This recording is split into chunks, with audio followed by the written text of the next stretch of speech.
안녕하세요 여러분, 베리이즈 회계 유슬기 강사입니다.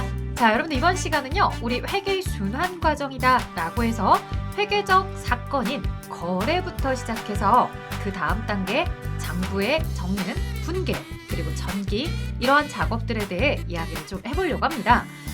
회계가 제일 처음에 어떤 경제적 사건이 발생했다 라고 하면 그걸 거래라고 합니다 라고 얘기했는데요. 자, 조금 더 보시면 회계에서 거래는 자산, 부채, 자본의 증가, 감소에 대한 변화들을 기록하는 거다라고 보시면 돼요.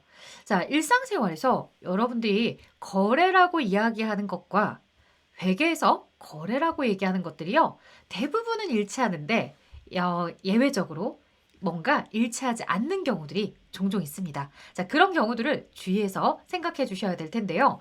자, 우리가 일상생활에서 거래라고 하는 것들 중에 흔히 약속을 하는 행위, 아니면 뭐 주문 전화를 넣는 행위, 이런 걸 가지고서 거래야 라고 이야기합니다. 근데요, 회계에서는 그런 걸 거래라고 하지 않아요. 회계에서는요, 주문 전화했다? 자, 주문 전화만 단순하게 한 걸 가지고서 내가 물건이 나간 것도 아니고 그렇다고 계약금이 들어온 것도 아니고, 즉 자산이나 부채나 이런 거에 대한 증감 변화가 전혀 없죠. 자, 그래서 사장님은 오늘 들어오시면서 저기 유 과장 오늘 거래가 몇 건 있었어? 라고 하면 유 과장이 오늘 거래요? 지금 박 사장님이 주문 100개 넣고 가셨어요. 라고 이렇게 거래를 물어보는데 주문받은 행위를 언급을 하지만 실제 회계에서는 이건 거래라고 보지 않습니다. 자, 회계에서 거래로 보지 않는다라고 하는 것은 뭐가 된다라는 거겠어요? 뒤에 단계로 갈 필요가 없다는 거죠. 자, 뒤에 단계 바로 분계요. 여러분들 분계라는 이 장부에 옮겨 적기 위한 이런 작업들을 할 때는요, 회계상 거래가 되는 것들을 가지고 합니다. 자, 그래서 여러분들 시험에서 이제 주로 많이 물어보는 것들이 주문을 했다, 계약을 했다, 약속했다, 담보로 제공하고 돈을 빌렸다, 그 다음에 보관했다, 채용했다, 이런 행위들을 가지고서 회계상 거래가 될 수 없다라고 하죠. 단순하게 물건에 대한 보관만 해달라고 한다면 물건이 이동한 것은 맞지만 그에 대한 권리나 이런 것들은 변함이 없는 거죠. 자, 사람을 채용했어요. 아직 일을 시키지는 않았어요. 그렇다면 이런 것들도 마찬가지로 회계상 거래라고 보기는 어렵습니다.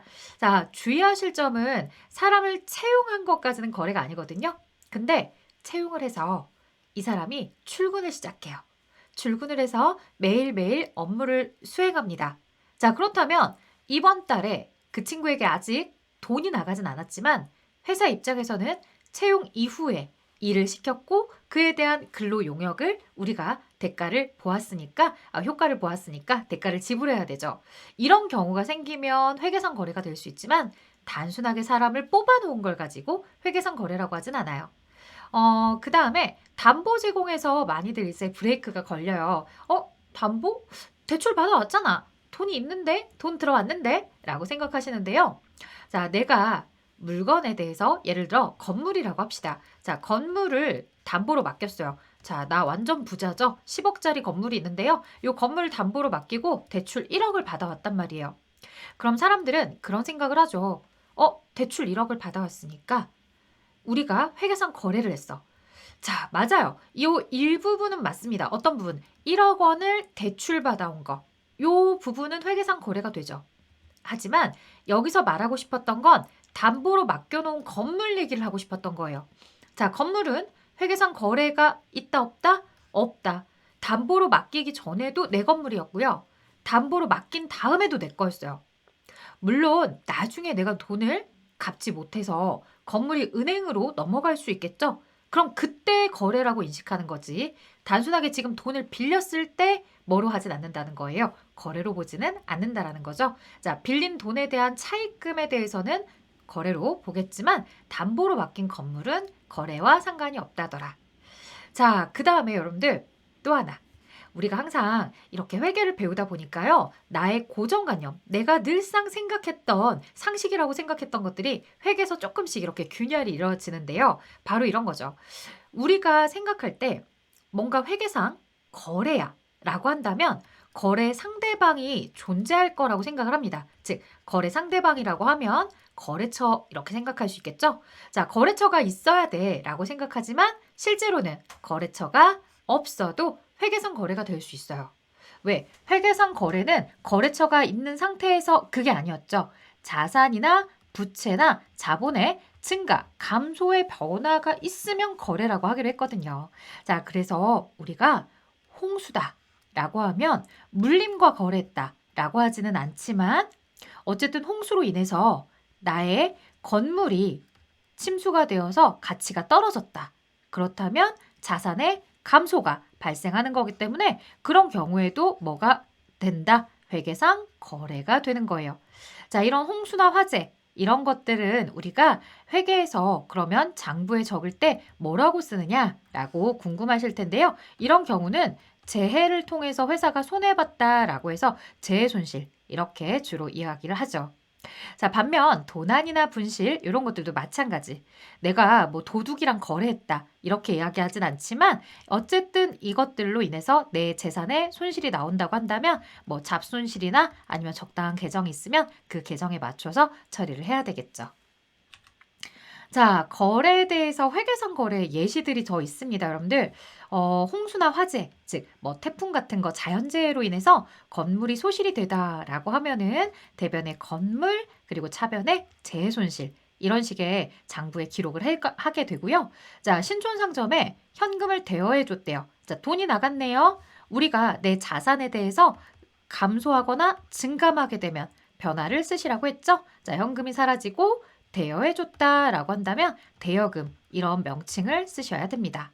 자, 이렇게 장부에 기록하는 거 왼쪽에 대여금 쓰고 금액 쓰고 대변에 오른쪽에 현금 쓰고 금액 쓰고 이런 방식으로 우리가 장부를 기록하는 걸 바로 이 다음 단계에서 진행하게 될 분계라고 부르는 내용이고요. 자, 공장 건물을 짓기 위해서 토지를 2억에 계약하면서 자, 단순하게 계약하는 회계는 회계상 거래가 아니에요. 자, 하지만 여기는 거래가 됩니다. 뭐냐? 계약금을 지불하다. 자, 돈의 변화가 생겼죠? 자, 계약금을 지불한 것만큼은 여러분들 나중에 배우시게 될 텐데요. 먼저 지급한 돈이다라고 해서 선급금 이런 표현으로 쓰게 됩니다. 자, 점원의 실수로 100만 원 상당의 유리창이 깨졌대요. 뭔가 거래 상대방, 거래처가 있는 건 아니지만 어쨌든 100만 원 상당의 유리창이 깨짐으로 인해서 회사가 가지고 있었던 유리창이라는 자산이 감소하게 되었죠. 자, 이런 점원의 실수에 대해서는 뭐 나름대로 급여에서 차감할 거야 라고 하면 급여라고 처리를 할 수도 있겠고 아니면 회사가 그냥 내가 손해본다 잡손실 뭐 이렇게 하실 수도 있겠고 아니면 수리를 하면서 비용이 들어갈 테니까 수선비 이렇게 이야기하기도 하겠죠. 자, 적절한 계정을 쓰면 되는 거고요. 거래처 사장님과 식사를 했어요. 거래처 사장님이랑 식사를 한 것들도 접대비다. 업무 추진비다. 이렇게 표현을 해서 우리가 처리하게 됩니다. 자, 그 다음 계속해서 보도록 할게요. 회계상 반면 거래로 볼 수 없는 것들인데요. 자, 분명히 문장 안에 숫자가 많이 나와요. 금액적인 부분들이 언급이 됨에도 불구하고 왜 회계상 거래가 될 수 없지? 라고 한다면 자, 제일 첫 번째 영업용 점포를 보증금 4억에 월세 1,000만 원 조건으로 임차하기로 계약했대요. 자, 내가 월세라도 냈으면 임차료라는 계정을 써서 회계 처리를 할 텐데 그게 아니었죠. 월세를 낸 게 아니라 그냥 계약하다예요. 자, 그 다음에 종로상점의 상품을 500만 원을 주문받았다. 자, 아직 500만 원어치의 물건이 나간 적도 없고요. 돈이 들어오지도 않았어요. 그렇기 때문에 단순한 주문 전화 받은 것만으로는 회계상 거래라고 볼 수는 없어요. 자, 공장 건물을 짓기 위해서 토지를 2억 원에 계약했대요. 역시나 계약금을 지급했다거나 아니면 토지에 대해서 상대방에게 권리를 이전했다거나 그런 표현이 있으면 거래가 될 수 있겠지만 여긴 그런 게 없죠. 그래서 거래가 될 수 없다. 자, 급여를 지불할 계약으로 격리사원을 채용했어요. 자, 단순하게 지금 채용만 한 상태이고 직원이 일을 해서 급여를 줘야 된다. 그건 아니죠. 자, 단순한 채용이었습니다. 자, 차입하기 위해서 건물을 담보로 제공하는 행위들. 이렇게 계약, 주문, 약속, 담보, 보관, 채용. 이런 행위들은 회계상 거래로 보지 않습니다. 자, 이렇게 이제 회계상 거래가 됐다. 라고 한다면 거래가 되는 아이들을 모아다가 우리가 왼쪽을 차변, 오른쪽을 대변으로 해서요. 각각의 요소들을 기록해 주셔야 되는데요. 자, 주로 이제 거래 8요소다 라고 해서 차변에 쓸 수 있는 요소들을 보았더니 차변은 자산이 증가하는 거, 그 다음에 부채가 감소하고 자본이 감소할 때를 써줍니다. 내용을 봤더니 재무상태표가 딱 떠오르면서 왼쪽에는 재무상태표 차변 요소인 자산은 증가할 때 쓰는 거구나. 그렇다면 오른쪽 대변에는 부채와 자본이 증가할 때 쓰여지고 있죠. 자, 하지만 회사의 부채나 자본이 감소하게 되었다. 내가 돈을 갚아서 부채가 줄어들었다. 라고 한다면 이 부채를 이렇게 지우는 것이 아니라 우리가 어떻게 처리하도록 하고 있었더라? 부채에 대해서 반대편에 가져다 쓰고 있었죠. 자, 이렇게 반대편으로 가져가서 쓰게 되면 부채는 장부에서 사라지게 됩니다. 마찬가지로 자본도 이렇게 왼쪽으로 가져다 쓰시면 그만큼 자본이 줄어들고요. 자, 자산 항목도 증가할 때는 차변에서 증가했지만 자산을 처분하게 되면 대변으로 감소하게 되는 거죠. 자, 이렇게 거래에 대해서 재무상태표만 가지고서 결합할 수 있는 내용들이 쭉 보여지고 있고요. 손익계산서 볼게요. 자, 손익계산서는 왼쪽 변에 비용 계정을 쓰도록 되어 있어요. 비용이 발생하면 왼쪽에, 자, 수익이 발생하면 오른쪽에 쓰고 있습니다. 자, 이런 내용들은 이렇게도 연결이 될 수 있겠죠. 자, 어떻게 수익이 발생하면서 자산이 증가하는 경우도 있겠고, 반대로 이제 비용이 발생하면서 자산이 감소하는 경우들도 충분히 생길 수 있겠죠. 자, 내가 친구한테 빌린 돈에 대한 이자를 현금으로 지급하다. 그러면 대변엔 현금이라는 자산이 줄어들게 될 거예요.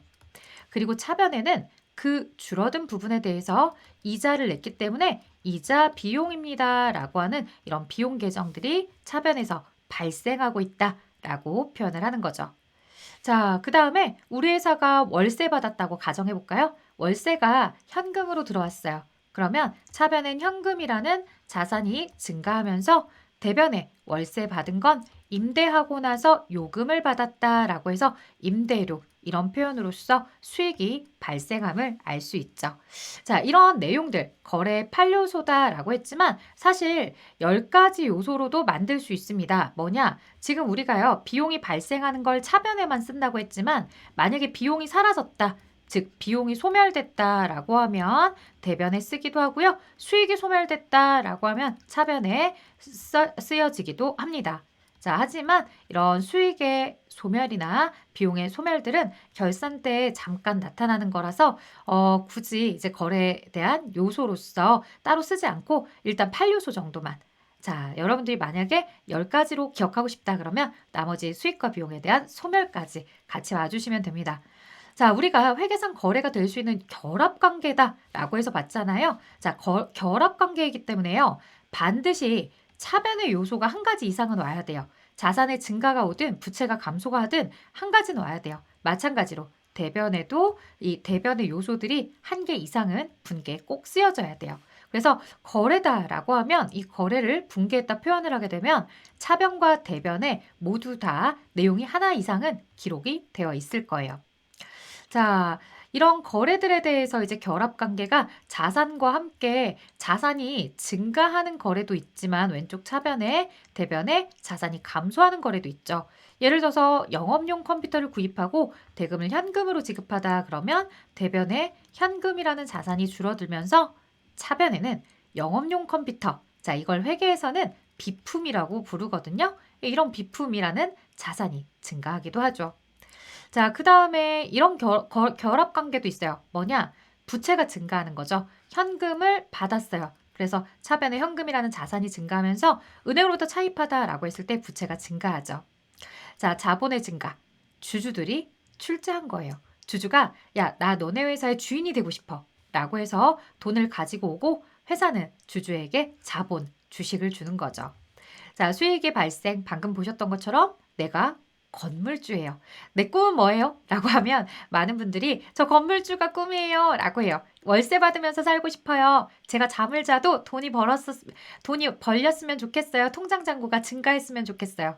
네, 그럼 이제 대표적으로 많이들 이렇게 건물주 많이 얘기합니다. 자, 내가 자고 일어났더니 현금이 들어왔네. 왜 들어왔지? 아, 월세 들어왔구나. 수익이 발생했구나. 이렇게 해서 이제 임대료를 쓰게 되는 거죠.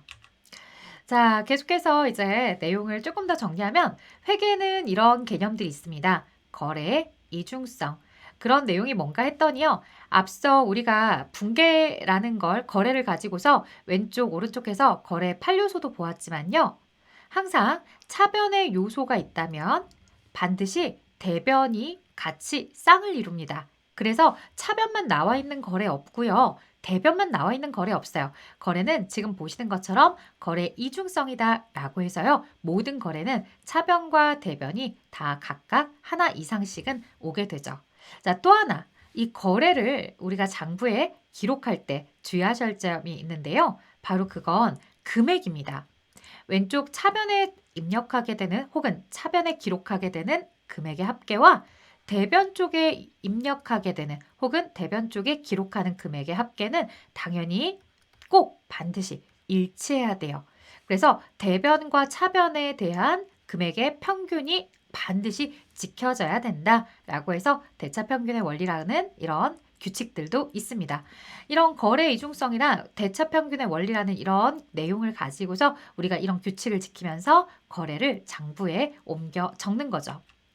자, 그러면 계정과 계정 과목에 대해서 알아보자라는 거예요. 사실 우리가 전산회계다, AT 시험이다 이런 걸 준비하다 보면은 계정이 뭐다, 계정 과목이 뭐다 특별하게 읽을 리가 없어요. 왜?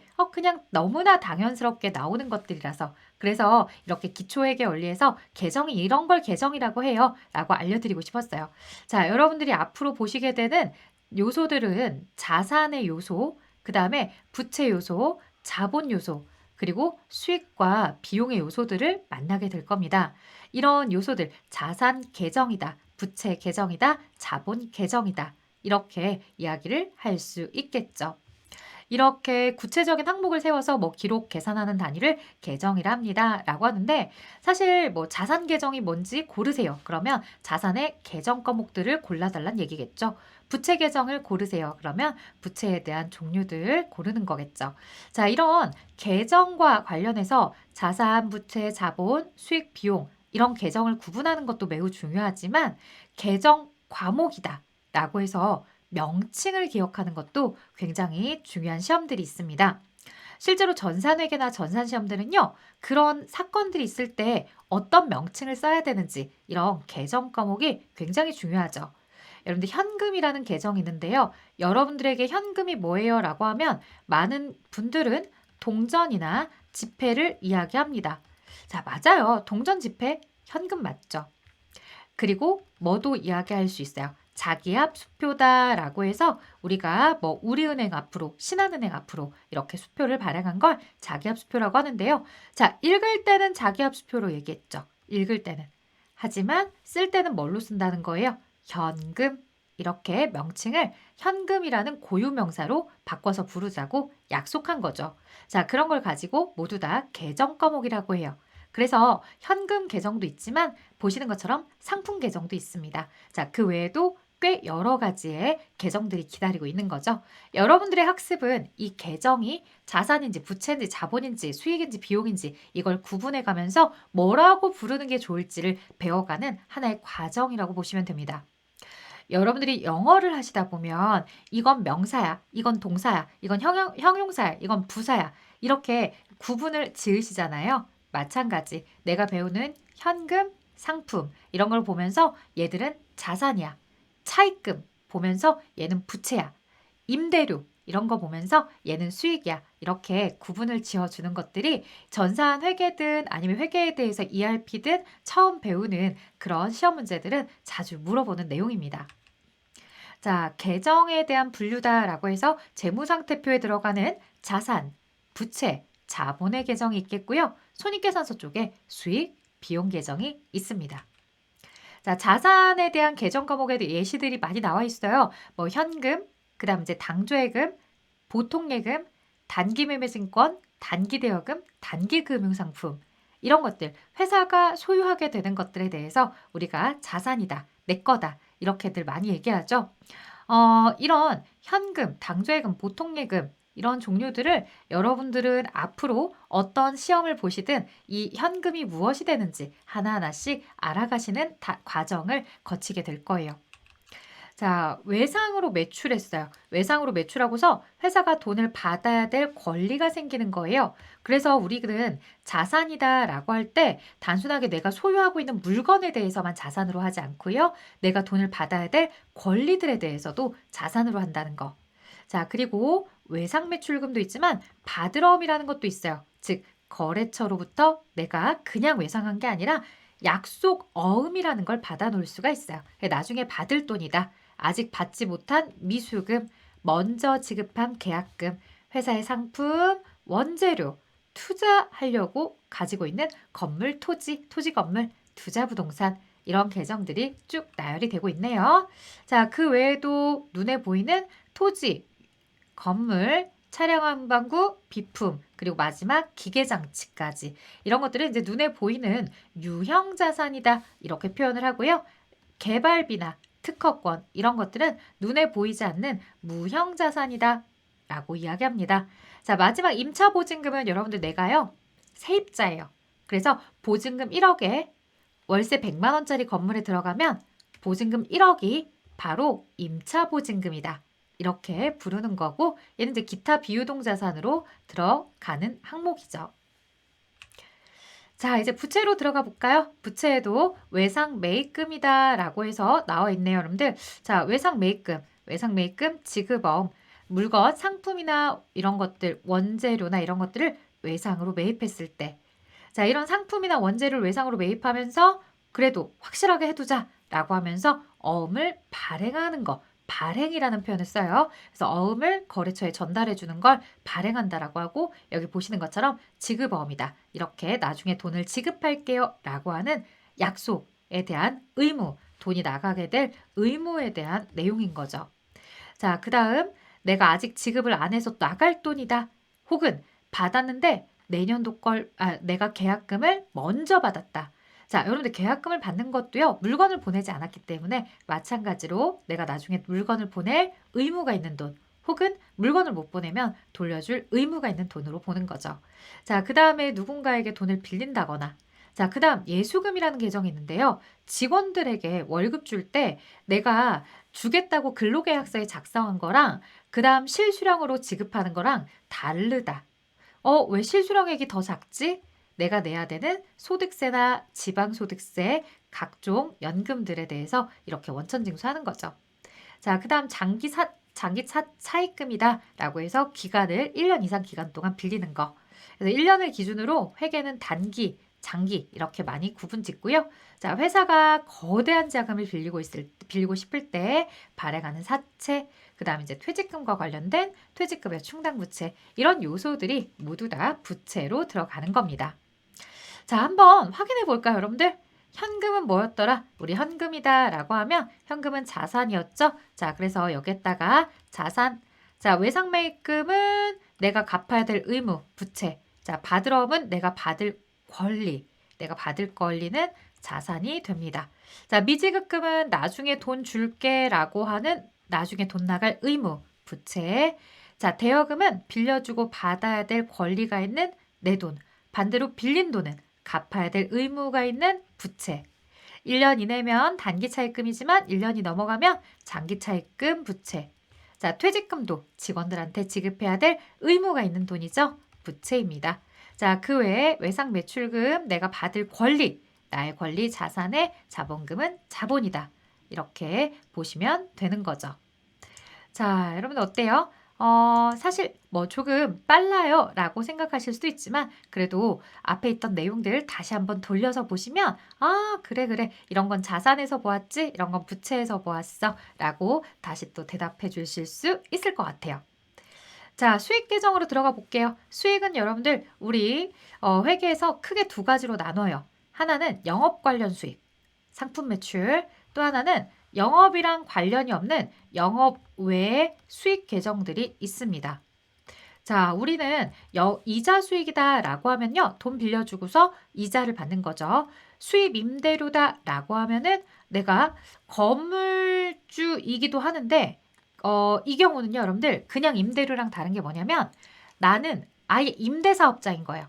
임대사업자는 임대하고서 월세 받는 게 우리 회사 주된 매출이에요. 네, 이런 것들이 있어요. 자, 그리고 또 수입 수수료 받는 거, 배당금 받는 거, 잡이익 이런 것들이 모두 다 회사의 순자산을 증가하게 되는 수익입니다. 수익. 자, 반대로 이제 지출하는 비용들 볼까요? 직원들 월급 주고, 퇴직금 주고, 직원들 밥 사주고, 출장비 내주고, 거래처 사장님 밥 사고, 그 다음 전화 요금 내고, 인터넷 사용료 내고, 수도비, 형광등 난방비 내고, 회사의 광고까지. 이런 것들을 모두 다 지출들은 비용 계정이겠죠? 자, 마찬가지로 보험료를 낸다거나 운반비를 내가 택배로 배송해주면서 부담한다거나 소모품, 도서인세, 세금과 공과, 그 다음에 지급수수료, 임차료, 이자 비용 이런 요소들을 모두 다 비용 계정으로 보고 있습니다. 자, 그러면 여러분들이 이 괄호 안에 들어올 내용들을 한번 화면을 일시정지하신 다음에 풀어보시면 좋을 것 같아요. 자, 풀어봅니다. 하나, 둘, 셋, 넷, 다섯. 자, 저는 답을 곧바로 가도록 할게요. 이자 수익이다라고 하면 수익, 여비교통비는 지출하는 비용, 출장비, 보험료도 회사가 납부하는 비용, 수입 수수료, 나한테 돈이 들어오는 거니까 수익, 광고 선전비 내가 돈 쓰는 거 비용, 도서인세비 돈 내는 비용이죠. 예, 비용들에 대해서 모두 다 보셨고요. 급여도 회사 입장에서는 지급하는 비용이더라. 자, 상품을 매출하고서 얻은 수익 이렇게 나눠볼 수 있었네요. 자, 분계와 전기다라고 해서 보고 있는데요, 여러분들. 사실 이 분계는 이미 회계상 거래가 되었다라는 거에서 여러분들이 잘 짚어내신 다음에 거래가 되면은 분계를 당연히 할 수 있어요 라고 하면서 제가 분계를 조금씩 보여드렸고 거래 이중성, 그래서 반드시 차변 요소가 있으면 대변 요소도 있어야 된다. 그 다음에 대차 평균의 원리다라고 해서 차변과 대변에 대해서 금액을 더해줘야 된다. 이런 표현도 했었죠.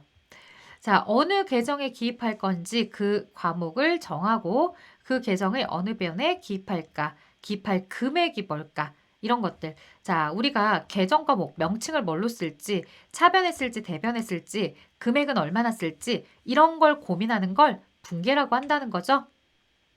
자, 전기는 뭐냐? 이거는 우리가 이 해당하는 계정에 옮겨 넣는 거, 이런 걸 전기라고 해요.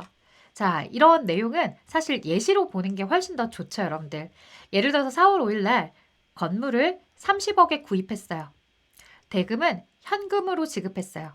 그러면 차변에는 건물이라는 자산이 증가했죠. 대변에는 현금이라는 자산이 감소했고요. 이렇게 쓰는 거, 차변의 건물, 대변의 현금 이렇게 쓰는 걸 분계라고 해요. 자, 그러면 전기는 어떻게 할 거냐? 여러분 전기할 때 팁이에요, 팁. 자, 어떻게 쓰냐면 금액은요. 금액은 내 거 쓰세요. 자, 그런데 이름은 네 거를 쓰시면 돼요. 자, 무슨 소리냐? 건물이 차변에 있죠. 그럼 건물 차변 쪽에 쓸 거예요. 금액 내 거. 자, 그다음 현금이 대변에 있죠. 내 거 금액 30억 쓸 거예요.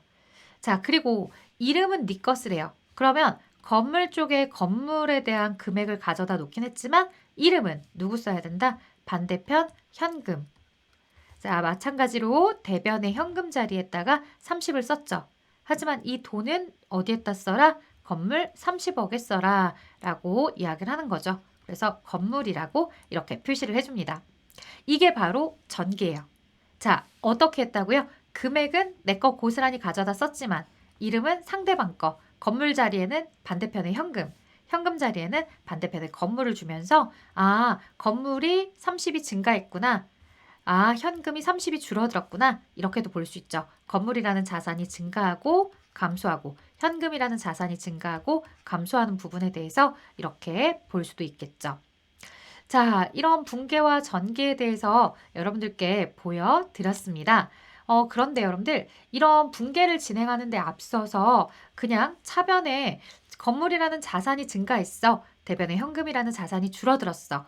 이렇게만 학습을 하시면 붕괴가 나중에 어려웠어요. 라고 하시는 분들이 있어요. 자, 그래서 저는 여러분들에게 이렇게 정리를 해보려고요. 자, 약간 붕괴를 잘할 수 있는 팁이에요. 팁. 어떤 팁을 드릴 거냐면 차변에는 들어오는 거 쓰세요. 자, 들어오는 거 쓴다는 게 건물이 들어왔기 때문에 차변에 건물을 쓴 거예요. 그럼 대변의 현금은 네, 나가는 거 쓰세요. 나가는 것. 붕괴를 할 때 차변에 건물을 이렇게 썼는데 차변은 들어오는 걸 쓰는 거고 대변의 현금 나가는 걸 쓰는 거다. 자, 그다음 이런 것도 있죠. 여러분들, 붕괴가 꼭 뭐 차변에 있다고 해서 다 들어오는 것만 있는 게 아니라 차변에 들어오는 걸 썼는데 대변에 나가는 걸 쓰지 않고 저렇게 차변으로 돈이 들어온 이유를 쓸 수도 있어요. 자, 마찬가지. 대변에 나가는 것이 있을 때 차변에 꼭 들어오는 것만 있는 게 아니라 이렇게 돈이 나가는 이유를 쓰게 되는 경우도 있어요. 자, 그런 것들을 좀 정리를 해주시면 좋을 것 같아요. 자, 시산표라는 거 있습니다. 여러분들, 우리가 이제 시산표는 나중에 회계를 자세히 배우시면 아실 테지만 앞서 분계도 하고 전기도 했죠. 자, 차변, 대변 나누어서 분계라는 걸 하고 T 모양에다 옮겨 적는 작업도 했는데 이걸 잘했는지 못했는지 자기 스스로 검증해 봐야 돼요. 그래서 자기 검증을 하기 위해서 우리는 시산표라는 걸 작성해서 왼쪽, 오른쪽의 금액이 일치하고 있는지 일치하면 잘했다라고 판단하는 거고 만약에 불일치하면 일치하도록 수정을 해야 된다는 의미로 받아들이겠죠. 자, 그 다음에 정산표다라고 했을 때 결산 본 절차에 들어가기 앞서서 잔액산표를 기초로 해서 작성하는 하나의 표이다라고 나왔어요. 근데 요즘은 시험에서도 그렇고 정산표 언급은 거의 하지 않아요. 자, 그 다음 결산을 하래요. 자, 우리가 회계에서 거래가 있었고요. 그 다음에 분계가 있었고 이걸 가지고 전기를 하는 거죠. 자, 모두 다 모았을 때 총계정 원장이라는 걸 작성할 수 있다라고 했었고 이제 결산을 진행하게 된 점. 자, 그러면 이런 결산과 관련해서도 우리가 이제 결산을 준비하는 절차, 그 다음에 직접 작성을 하는 우리가 분계에 대해서 마감하는 절차, 마지막 재무제표를 작성하는 절차, 이렇게 이야기할 수 있습니다. 자, 분계를 통하여 분계장과 원장에 기록된 이러한 기록은 회계 기말에 계산하고 정리하고 마감하는 거. 그래서 경영 성과가 어느 정도인지 재무 상태는 또 어느 정도인지 파악을 하는 거. 그런 걸 모두 다 결산이라고 부르죠. 자, 결산 절차다라고 해서 앞서 말씀드렸다시피 결산을 시작하는 예비 절차에 차변과 대변의 합계가 일치하는지 안 하는지 시산표 이런 걸 작성을 하죠. 자, 그리고 정산표라는 걸 작성한다라고도 나와 있고 그 다음에 본 절차의 마감, 총계정 원장의 모든 계정들 이런 T 모양 하나하나씩을 계정이라고 하는데 다 모아놓고 마감, 그 다음에 분계장도 마감.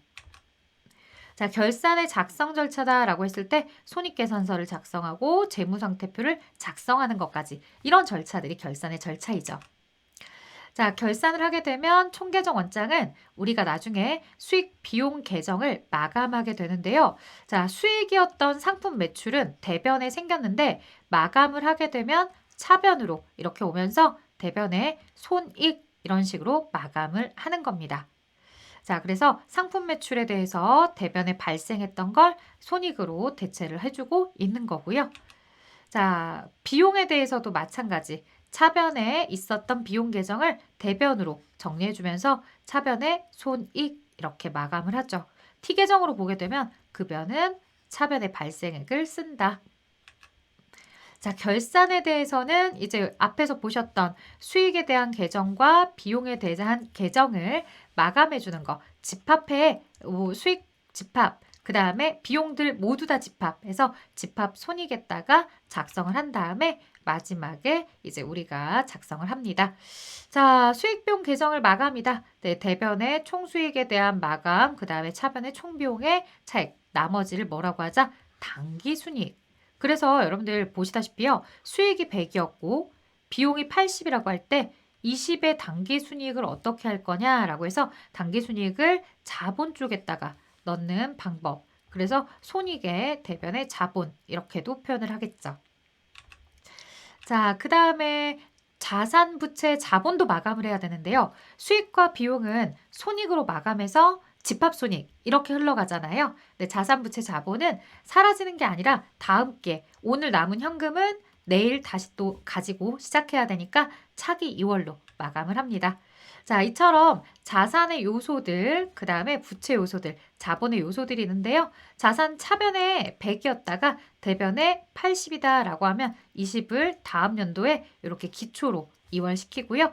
부채도 증가하는 자리는 대변, 감소하는 자리 차변. 자, 80의 부채 중에 70만 줄어들었기 때문에 나머지 10을 차기 2월. 부채 입장에서는 대변의 전기 2월. 자, 그 다음에 마지막 자본에 대해서 얘기할 때 40에서 30 이렇게 차감하고 나면 자본이 10이 남죠. 그것도 역시나 이렇게 2월을 대변으로 시켜주게 됩니다. 그래서 다음 연도 전기 2월이다 라고 하면 기초 금액인 거고요. 기초는 부채나 자본은 대변에 기록을 하게 되고 그 다음 자산은 반대로 차변에 자신이 증가하는 건 차변에 쓰도록 하고 있습니다. 자, 이렇게 여러분들과 함께요. 쭉 회계의 순환 과정을 봤어요. 이번 강은 조금 길었는데요, 여러분들. 거래가 무엇이고 또 회계에서 분계가 어떻게 이루어지는지 이런 정도에 대한 문제들은 꾸준히 전산회계라든가 ERP 시험에서도 물어보고 있기 때문에 여러분들이 눈으로 한번 이렇게 쭉 훑어봐 주시면 도움이 조금은 됩니다. 그래서 지금은 회계에 대해서 내가 뭔가 디테일하게 배워간다기보다는 하나하나씩 배워가기 위해서 큰 그림을 배운다라고 생각해 주시고요. 다음 시간 마지막 시간이니까요. 저희 4차 시의 실전 문제에서도 또 뵙도록 하겠습니다. 자, 저는 여기까지 하도록 할게요. 수고하셨습니다.